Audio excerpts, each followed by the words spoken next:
அடச்சி, இதுல வேற ரீசார்ஜ் முடிஞ்சிருச்சா? இப்ப என்ன பண்றது? அண்ணே அண்ணே.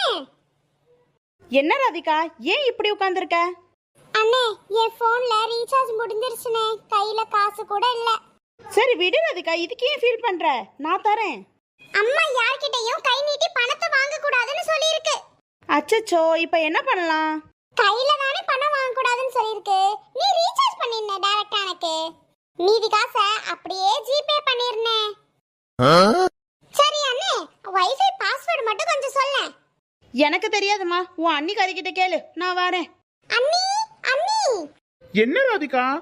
அண்ணி, கொஞ்சம் வைஃபை பாஸ்வேர்ட் சொல்லுங்க அண்ணி. ஆஹா, சொல்ல மாட்டேன். அண்ணி, எங்க அண்ணன் தானே காசு கட்டறான். வைஃபை பாஸ்வேர்ட் சொல்லுங்க. அறிவு கெட்ட நாத்து.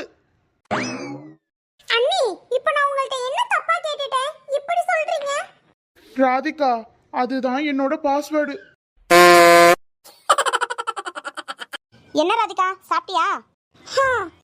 அதெல்லாம் எதுக்கு உன்கிட்ட கேட்கணும்? உன் வேலையை தான் நீ கரெக்டா செஞ்சிருவியே. அடுப்படியில் ஆன உடனே சுட சுட எடுத்து தட்டில் போட்டு சாப்பிட்டுருவியே.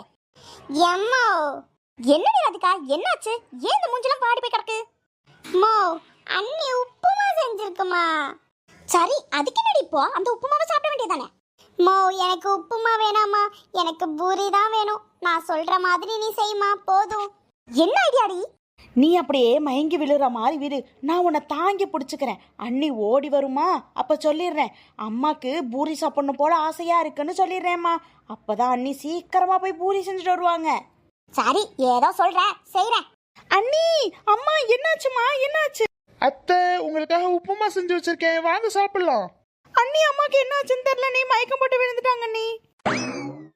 அண்ணி, அவங்களுக்கு உப்புமாலாம் பிடிக்காது அண்ணி, அவங்களோட கடைசி ஆசையா பூரி செஞ்சு கொடுங்க அண்ணி. அத்தை, உங்களுக்காக உங்களுக்கு பிடிச்ச பிரியாணி செய்யறேன் அத்தை, சீக்கிரம் எழுந்திரிங்க. ஹை, என்ன பரவாயில்ல, பிரியாணியா?